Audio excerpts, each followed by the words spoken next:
영광의 박수 돌리겠습니다. 아멘. 시원찮은데 귀한 찬양 감사합니다. 아멘. 찬양을 들으니까 새 힘이 나는 것 같습니다. 사랑하는 온율교회 성도 여러분, 오늘은 우리 주 예수 그리스도의 오심을 기다리는 대림절 첫 번째 주일입니다. 대림절은 이미 오신 예수님께 감사하고 다시 오실 예수님을 소망하며 기다리는 절기입니다. 12월이 되면은 거리마다 그리고 교회 강단에도 어김없이 장식되는 것이 있습니다. 뭘까요? 크리스마스 트리 성탄목입니다. 우리는 그저 예쁘라고 분위기를 내려고 이 나무를 세우는 것은 아닙니다. 이 성탄목의 기원은 서양의 중세 시대로 거슬러 올라가는데요. 당시 사람들은 성탄 전야에 교회에서 또는 교회 밖 광장에서 성경의 내용을 소재로 한 그런 연극을 많이 하였다고 합니다. 그 연극 속에 맨 먼저 등장하는 것이 바로 에덴 동산의 아담과 하와 그리고 선악과 사건이었는데요. 그 장면의 주된 무대 장식이 생명나무, 그것을 상징하는 전나무를 그 무대의 배경으로 항상 두었다고 합니다. 그리고 그 나무에다가 몇 개의 의미를 담긴 장식을 했는데요. 첫 번째로는 선악과를 상징하는 사과를 매달아서 사람이 불순종으로 말미암아 죄가 들어왔다라는 것을 인식하기 위해서 사과를 닿았다고 합니다. 그러면서 이사야 11장 1절 말씀, 이새의 줄기에서 한 싹이 나며 그 뿌리에서 한 가지가 나서 결실할 것이요 라는 이 말씀에 따라서 사람들이 노래를 부르는데요. 노래 가사가 이렇습니다. 속된 나무 이새의 줄기에서 이 추운 겨울에 한 싱싱한 가지가 솟았도다. 굳은 땅 위에 고요하고 청명한 이 밤에 한 송이 장미가 피었도다. 그러면서 종이로 만든 장미꽃을 그 전나무 가지에 단다고 합니다. 인간의 죄로 말미암아 생명을 잃어버린 우리 삶에 다시금 예수 그리스도로 말미암아 생명을 피어내시는 그 소망의 주를 상징하기 위해서 장미를 다는 겁니다. 그 다음에 다는 것은 빵입니다. 이 빵은 우리에게 생명을 주시기 위해서 이 땅에 오신 예수님을 기념하기 위해서 빵 또는 과자를 매단다고 합니다.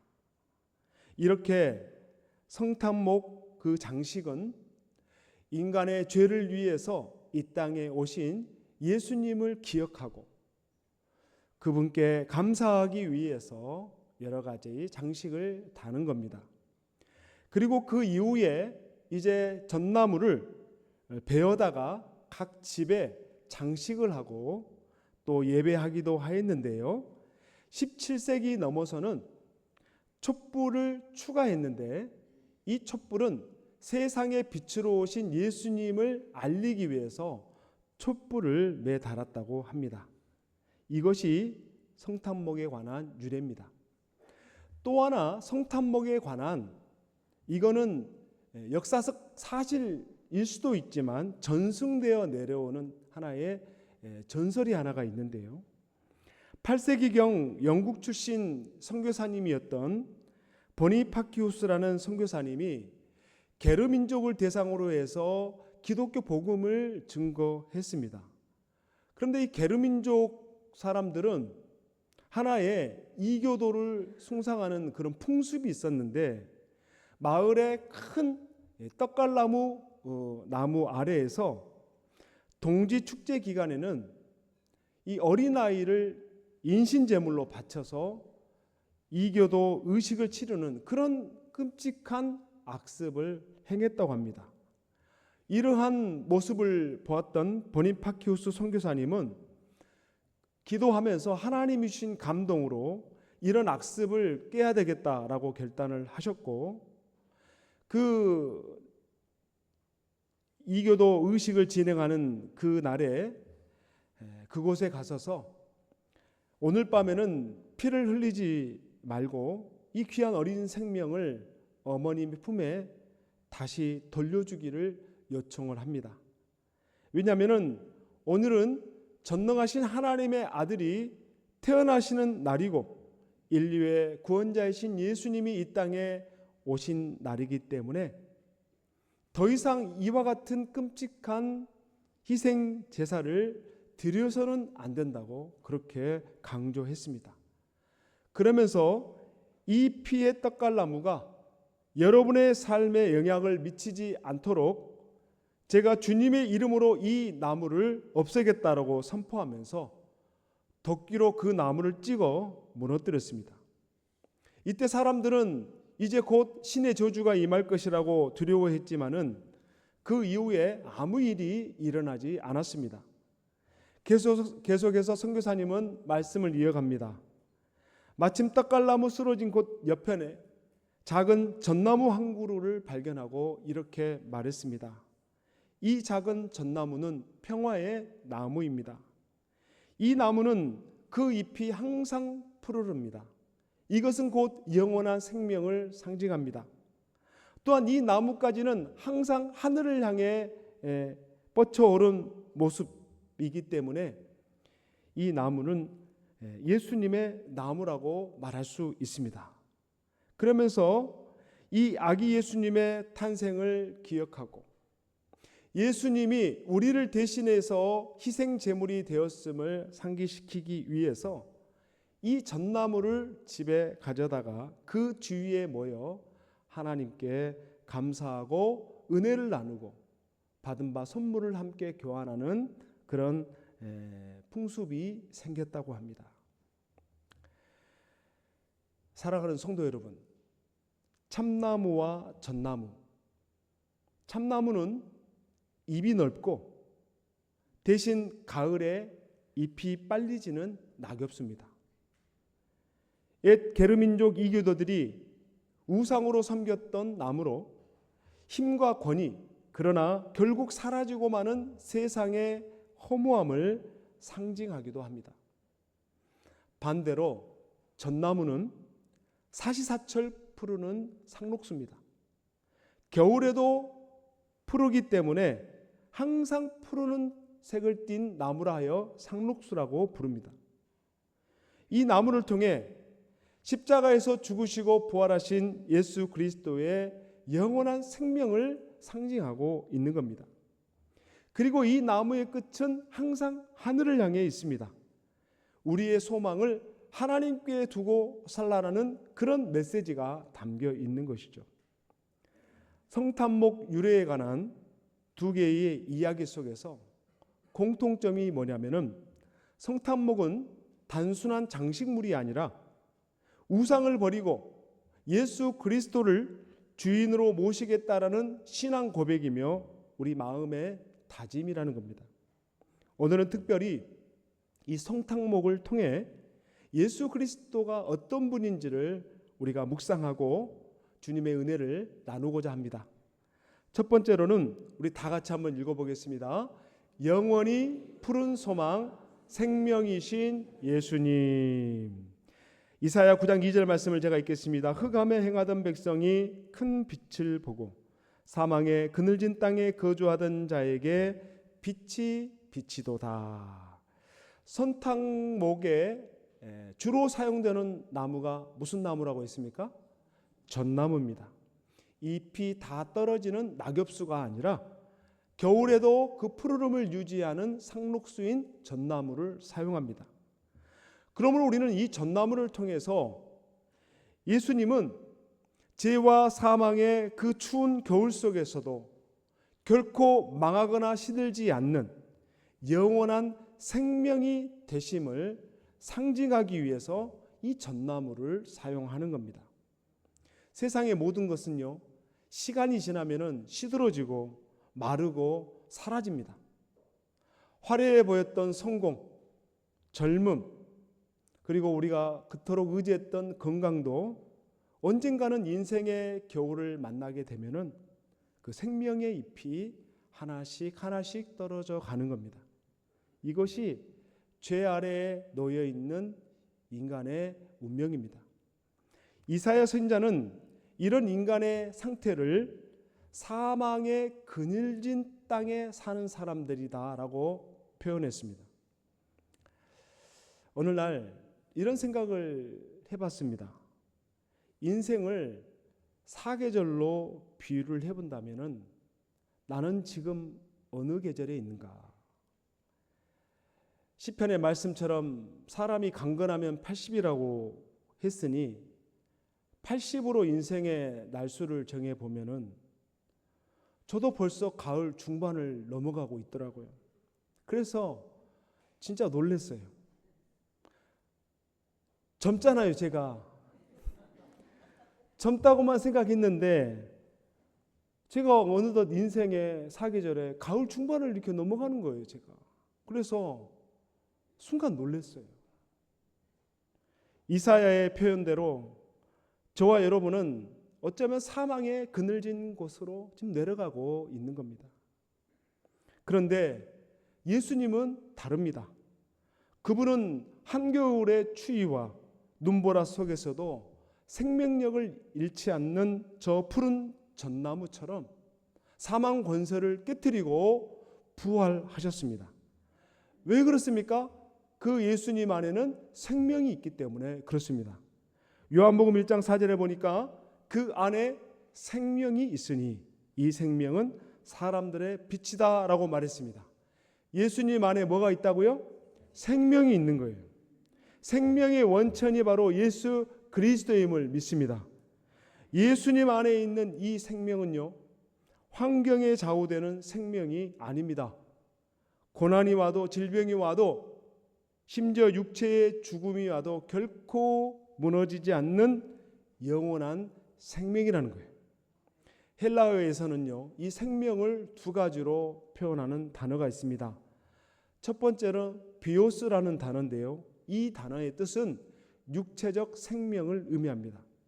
먹고 자고 숨 쉬는 생명이에요. 그런데 이 생명은 유한합니다. 시간이 지나면 사라져요. 소멸해요. 병들어요. 늙어요. 마치 떡갈나무 잎처럼 결국 떨어지는 것이 바로 육체적인 생명입니다. 두 번째 생명을 뜻하는 조에라는 헬라어 단어가 있습니다. 이것은 하나님의 생명을 의미합니다. 환경과 죽음을 초월하는 생명이라는 거예요. 그래서 세상 사람들은 이 육체를 위해, 육체적인 이 생명을 위해 살아가지만은 하나님의 자녀들은요, 하나님의 생명이 들어옴으로 말미암아 죽지 않는다는 거예요. 한겨울 눈보라 속에서도 푸른 전나무처럼 시들지 않는다는 겁니다. 요한복음 11장 24절과 25절에 보면은 놀라운 말씀이 있습니다. 다 같이 한번 읽겠습니다. 예수께서 이르시되 나는 부활이요 생명이니 나를 믿는 자는 죽어도 살겠고 무릇 살아서 나를 믿는 자는 영원히 죽지 아니하리니 이것을 네가 믿느냐. 예수님이 자신을 말할 때 자신은 부활이고 생명이다. 나는 생명의 원천이다. 그래서 누구든지 생명의 원천인 나를 믿고 영접하면은 죽어도 살고 무릇 살아서 믿을 때에 영원히 죽지 않을 것이다 라고 주님이 말씀합니다. 이 생명이 우리 안에 들어오면요, 우리 인생에 생명의 빛이 켜지는 거예요. 그 빛이 켜지면 우리 안에 있는 모든 어둠이 떠나가는 겁니다. 절망이 떠나가는 거예요. 그 빛 가운데 우리가 거하게 되고 이제는 그 빛의 인도를 받으며 살아가는 놀라운 축복을 얻게 된다는 거예요. 이사야 9장 1절에 보면은 전에 고통받던 자들에게는 흑암이 없으리로다. 옛적에는 여호와께서 스불론 땅과 납달리 땅이 멸시를 당하게 하셨나니 후로는 해변길과 요단 저쪽 이방의 갈릴리를 영화롭게 하셨느니라 라고 말합니다. 이방의 갈릴리. 이사야 선지자가 이 말씀을 선포했을 때에 그 당시 북쪽 갈릴리 사람들은요, 정말 천대받고 멸시받고 무시당하고 가난하고 국가의 도움을 받지 못해서 외세의 침략에 너무 쉽게 노출돼 가지고 고난받고 학대당했던 그 동네가 바로 북쪽 갈릴리 사람들입니다. 뿐만 아니라 남쪽 유대 사람들이 그렇게 무시하고, 저 갈릴리 사람들은 이방 사람들과 별반 차이가 없는 사람들이라고 무시하고 조롱받던 사람들이 이방의 갈릴리 사람들이었는데, 놀라운 일이 뭐냐면은 그 무시받고 멸시받던 북쪽의 갈릴리 사람들이 큰 빛을 보고 그 빛을 받아들였다는 거예요. 그런데 오히려 이 메시아이신 이 큰 빛을 누가 받아들여야 되냐면 남유다 본토 사람들, 예루살렘에 사는 사람들이 이 빛을 받아들여야 되는데, 그 사람들은 교만하고 우월감에 취해 있고 율법에 사로잡혀서 이 빛이신 예수님을 거부한 거예요. 박해했습니다. 그래서 결국 예수님이 공생의 사역을 주로 하셨던 지역이 예루살렘이었습니까? 북쪽의 갈릴리였습니까? 북쪽의 갈릴리가 주 무대였어요. 왜냐하면 북쪽 갈릴리 사람들은 고난받았지만은 그 고난받는 그 과정으로 인해서 마음이 가난하고 마음이 열려 있었기 때문에 이 큰 빛이신 예수님을 수용했단 말이에요. 그래서 예수님의 12 제자 중에 대부분의 출신이 다 어디 출신이에요? 북쪽 갈릴리 출신입니다. 남유다 출신은 가룟 유다밖에 없어요.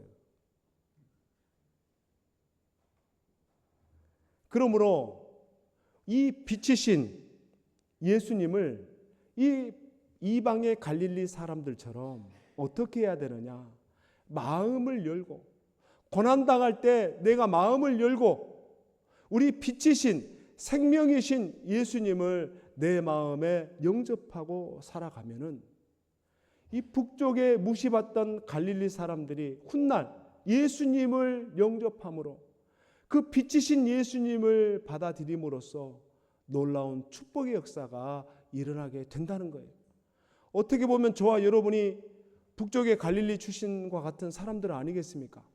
인생의 고난이 닥쳐서 그때 무언가를 할 수 없어서 가난하고 열린 마음으로 그 예수님 받아들임으로 말미암아 우리가 구원받은 사람들 아니겠습니까?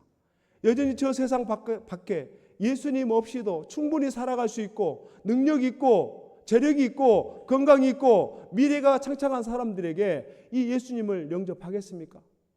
마음이 가난하고 녹아지고 멸시당하고 무시당하기에 우리가 그 마음으로 예수님을 받아들임으로 말미암아 하나님의 자녀가 된 줄 믿습니다.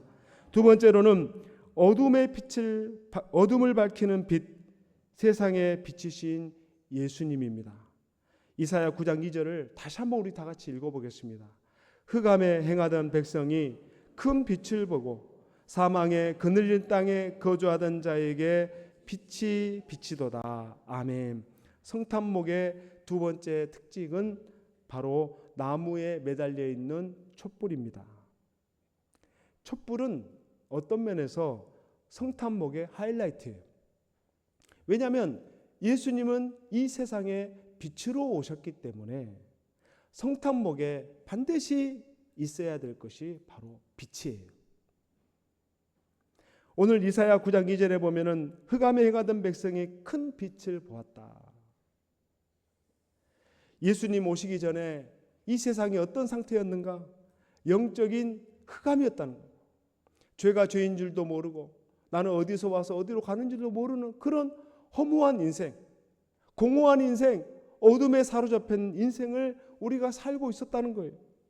그런데 그 어둠 속에 큰 빛이 임했습니다. 그 빛이 뭐냐? 바로 어린 아기 예수 탄생입니다.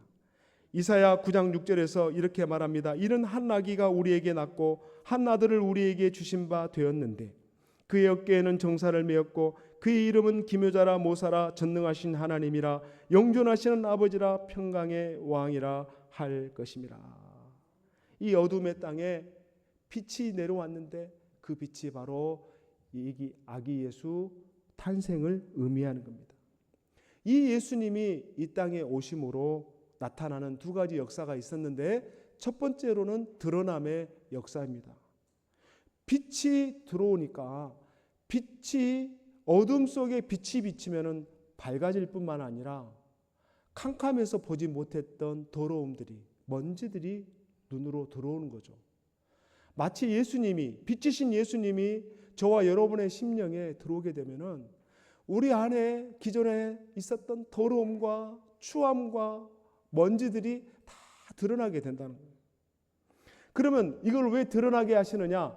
우리를 정죄하기 위해서 드러내는 것이 아니고, 그것이 드러나야만이 내가 얼마나 하나님 앞에서 죄인인가를 깨닫게 되고, 이 죄를 내 힘으로 해결할 수 없어서 빛이신 예수님께 그 짐을 짊어지고 주 앞에 나가는 거예요. 그 짐을 나갈 때 주님이 우리의 모든 죄를 용서하시고 예수님의 피로 머리부터 발끝까지 우리의 모든 죄를 사해 주시고 우리를 정결케 해 주시는 겁니다. 누가복음에 보면은 세리장이었던 삭개오, 그 동네에 예수님이 오신다는 소식을 듣고 그를 보기 위해서 나갔지만요, 삭개오는 키가 작아 예수님 볼 수가 없어요. 그래가지고 무엇을 했냐면은 돌무화과 나무 위로 올라가서 예수님을 봤습니다. 그때 예수님과 눈이 마주쳤고 예수님이 삭개오 이름을 부르면서 오늘 내 집에 유하여야 되겠다라는 말을 했을 때에 삭개오가 흔쾌히 예수님을 자기 집으로 초대했습니다. 자기 집에 초대해서 예수님과 대화하다 보니까 무엇을 깨닫느냐? 자기가 하나님 앞에서 큰 죄인이라는 것을 깨닫게 된 거예요. 드러난 거예요. 세리장으로서 많은 사람들을 착취하고 착복하고 욕심을 부리고 탐욕을 부렸던 자신의 죄의 실체가 예수님 앞에 드러나는 거예요. 그래서 삭개오가 어떤 얘기를 하냐면은 자신이 지금까지 누군가에게 착복하고 착취했던 것이 있다면은 4배로 갚겠고 내 재산의 절반을 가난한 사람들에게 나누어 주겠다는 놀라운 고백을 하는 것이죠. 빛이신 예수님이 우리 가정에 들어오면, 빛이신 예수님이 우리 심령에 들어오면은요, 이렇게 드러나는 거예요. 드러날 때 숨기는 것이 아니라, 드러날 때 외면하는 것이 아니라, 그렇습니다. 주님, 저는 죄인입니다.